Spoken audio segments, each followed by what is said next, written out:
في عصر كانت فيه دول العالم تخوض حروبا إعلامية بعيدا عن الباقي. في أقصى الخرائط نجد دولتين على خلاف مع بعضهم البعض، أوستانيا في الشرق وستاليس في الغرب. رئيس دولة أوستانيا كان يخطط لإشعال فتيل الحرب. أطلقت أوستاليس عملية ستريكس، أنا مش عارف إيه الأسامي الغريبة دي بس قشطة يعني، وده عن طريق أكتر جاسوس خطير المتنكر الأفضل على مر التاريخ، والاسم الرمزي هو الشفق، والأم هي الموظفة التي تعمل في مجلس المدينة يور فروجر. وأهم بقى قطعة في العيلة دي كلها آنيا، وأهم عنصر في العناصر يا صديقي هو الكلب العراف قادر على رؤية المستقبل. المهم بقى بنروح لآنيا اللي بتكون قاعدة بتاكل في الآيس كريم، ولقيت بيقول لها بالراحة يا بنتي هتتعبي كده أول، وهي بتقول له لا لا لا لا الحلاوة دي حاجة تانية. بعد كده لويد بيدي بصة كده على الكشك اللي جنبه او ينادي على انيا ويور وبيقول لهم تعالى ناكل حاجة من المكان ده، شكل الاكل اللي بيقدموه جامد. هو بيطلع انه بيتكلم بالطريقة دي يا صديقي علشان عنده شك ان ممكن يكون حاليا مراقب. بعد ما انيا بقى خلصت الايس كريم والتفاح بتشوف البالونات وبتقول انا انيا وعايزة واحدة، انا عايزة واحدة يعني عندي واحدة، وبتنطلق ورا البلالين. ولكن مرة واحدة بوند بيقف. انيا بتقرأ افكاره وبتعرف ان في كارثة هتحصل في الحديقة، وكل دون عشان الجرافة الكبيرة. انيا حرفيا بتترعب من اللي هي شافته. بعدها بقى بتفعل قدرتها على كل اللي موجودين، بتسمع كلام تافه وكلام مهم، ولكن هي بتحاول تركز عشان تكتشف مين هو الشخص ده. وفجأة بتسمع شخص بيفكر بمنتهى السوداوية. انيا بعد ما بتسمع افكاره بتكون مش متأكدة هل هو فعلا الشخص ولا شخص تاني، وهي بتظلمه. وسط ما هي بتفكر بيخش عليها لويد وبيقول لها ايه يا انيا ما عدتش عايزه البلالين؟ انيا بتكون عايزه تجري وراها عشان تنقذ الناس، بس في نفس الوقت لو عملت كده هيشكوا فيها، فهي مش عارفه تعمل ايه. تقول فكري يا انيا فكري يا انيا. ساعتها بتقول لهم انيا عايزه ترجع للبيت. الاتنين بيكونوا مستغربين، ده احنا لسه واصلين يا بنتي. ولويد بيبدا يشك فيها، بيقول كانت بتجري في المكان كله وهي فرحانه. في عز ما هو بيشك فيها هي بتفضل ساكته وبتقول لهم انا عايزه ارجع للبيت علشان اذاكر، عشان احصل على كتير من نجوم ستيلا. وهما الاتنين بيكونوا مستغربين من كلامها. طبعا الاتنين بينبسطوا جدا بكلامها دون. بيقول انها فرصة كويسة جدا انها عايزة تذاكر من نفسها، عشان كده بيقول يلا بينا خلاص طالما انيا عايزة تروح يبقى نروح. انيا بتقول في نفسها ايوه بقى انيا عبقرية. وهم في طريقهم في البيت انيا بتكون بتبص على كل مكان لويد بيقول لها في ايه، وهي على طول بتقول ان المدرسين قالوا لها هتتعلم كتير من معالم المدينة. لويد بيقول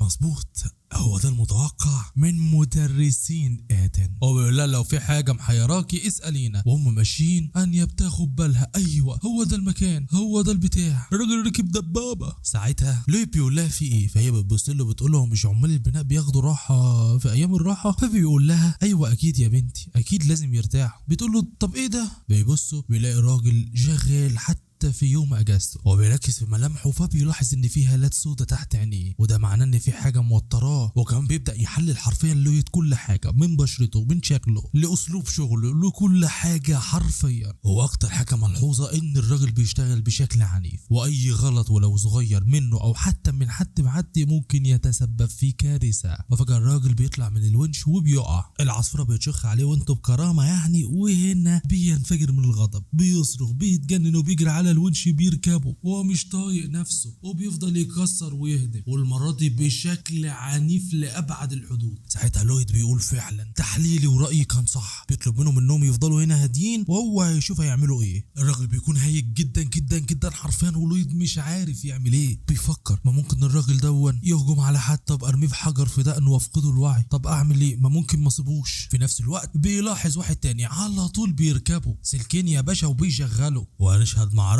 ضد اتنين في وش بعض. لويد بيقول له اقف، ولكن ده بيقول له غور من طريقي. ساعتها لويد بيهجم عليه والراجل التاني بيهجمه، وتحس كده يا صديقي انهم افاعي بيهجموا على بعض. واني على الناحية التانية بتقول ابويا بيخوض معركة دبابات. ايوه قاتل.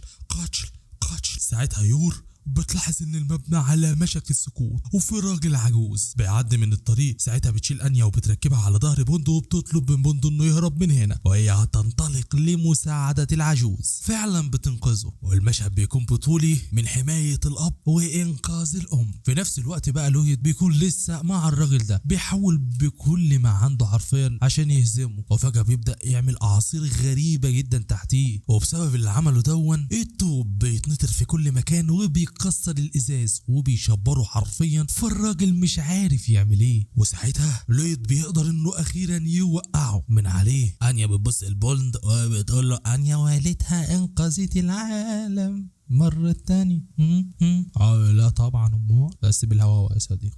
أني ساعتها بتشوف بالونة وبتفتكر انها كانت عايزة تستمتع بالبلالين، ولكن هي اللي قالتها تروح تذاكر، وفعلا بتشوف وهي قاعدة بتذاكر ومش طايقة نفسها حرفيا. ساعتها بتبص له يا صديقي، وبتقول له أني عايزة تتفرج على انمي. بيقول لها بلا انمي بلا مانجا بلا بطيخ، احنا ورانا شغل، ذاكري يا حبيبتي. وساعتها بقى يا معلم يربي تقول للانيا ذاكري كويس عشان انا دلوقتي بحضر لك الاكل يا حبيبتي، وبصي هتاكل الاكل ما اكلتيش زيه. وبوند وانيا لما بتسمع الكلام ده بينصدموا، خصوصا الكلب. وانيا بتقول لها لسه منقذه العالم، انا عملت ايه عشان اكل القرف ده؟ الكلب بيكون مرعوب حرفيا. المهم بنسيبهم وبنطلع على المخابرات. واحده بتقول سيرغي اوستوسكي، أحد المدراء في اللجنة الاقتصادية التي تقوم بتجميع سياسات التجارة في الشرق، إنه عضو سابق في قسم الإمدادات والتموين، وهو مناهض للغرب حتى النخاع. وبسبب تقييده غير القانوني لصادرات الفراولة في الغرب بقت كميتها محدودة وسعرها ضرب في السما حرفيا. بعد ما بتخلص كلامها بتسلم ورق لواحدة شكلها غريب جدا، وتحس كده يا صديقي ان فيها شبه من يور او فيها شبه من لويد او فيها شبه من الاتنين يعني. المهم بتقبل المهمة وبتستعد ليها. وساعتها بقى وتاني يوم بتطلع على لويد، بتطلب منه انه يزور لها رخصة دولية، وهو بيكون مستغرب جدا من كلامها. بيقول لها انا معرفش بصراحة، بس هشوف لك شخص ممكن هو اللي يعرف.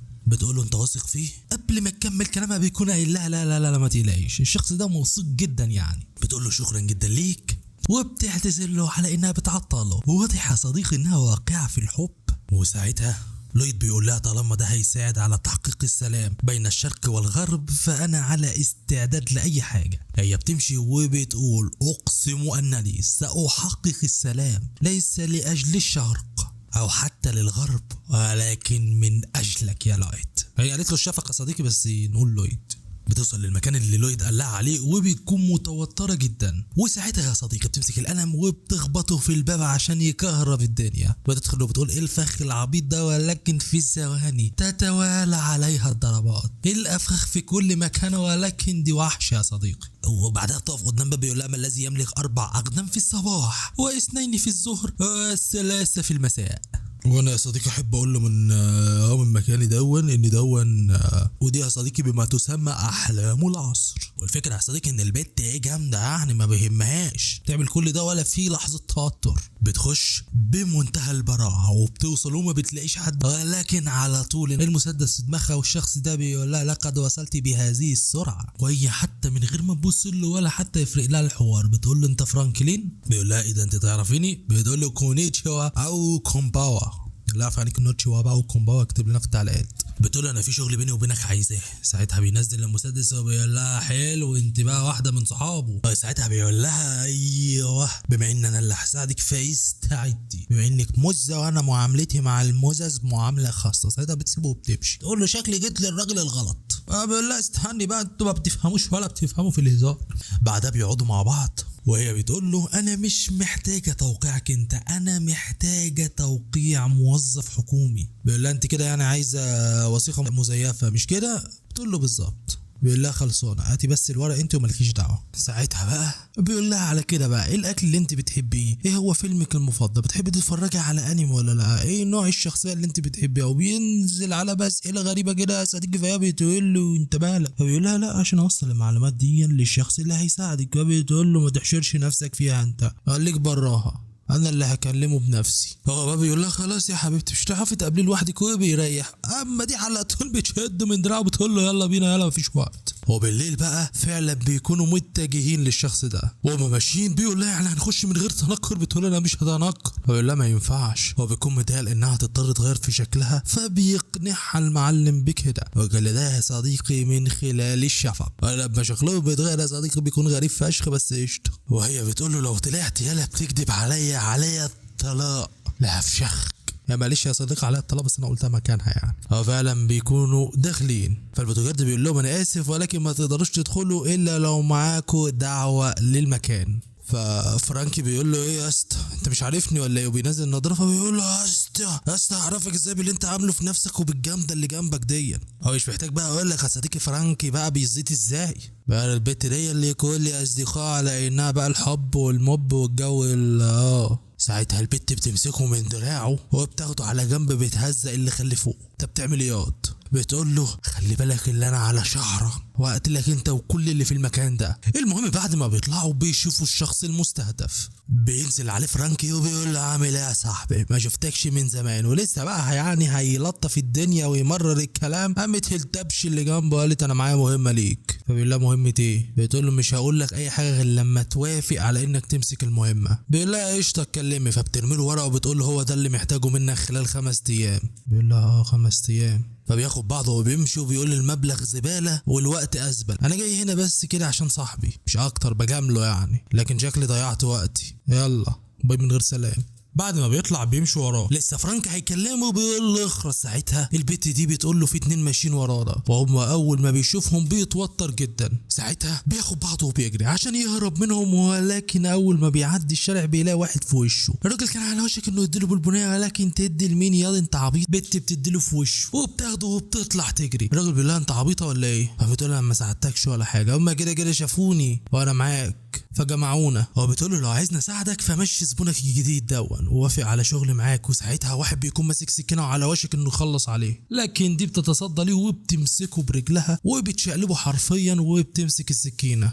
الراجل بيكون مش عايز يوافق الاسعار قليله اللي بيحصل ده مش كويس. وفي وسط ما هو متوتر واحد بيضرب نار على البيت. فرانك بمنتهى الرجوله بينقذها. طبعا هي ولا في شكرا وما بتعرفش البت دي الكلام ده فبتزوق تقول له ابعد عني ياض وبيكملوا جري بعدها. المهم في وسط الجري فرانكي بينزلهم تحت في المجاري بيكملوا طريقهم باقصى سرعه. المهم بقى وتاني يوم فرانكي بيرجع لحياته الممله بيكون قاعد ومخنوق فبتخش عليه البيت بيتصدم انها موجوده وبيقول لها عايزه ايه يا كئيبه. فبتقول له انت تعرف ناس تقدر تساعدني في الشغلانه؟ فبيقول لها يعني ايه؟ فبتقول له زي ما سمعت عندك صحابي يساعدوني. بيقول لها على الحال ده انا هتخسرني كل صحابي. وبكده يا صديقي بتنتهي الحلقه الاولى. فيا ترى ايه اللي مستنينا؟ وطالما الفيديو ده عجبك يا صديقي فاكيد الفيديو ده هيعجبك جدا هو كمان. لما تجرب تشوفه يمكن يعجبك.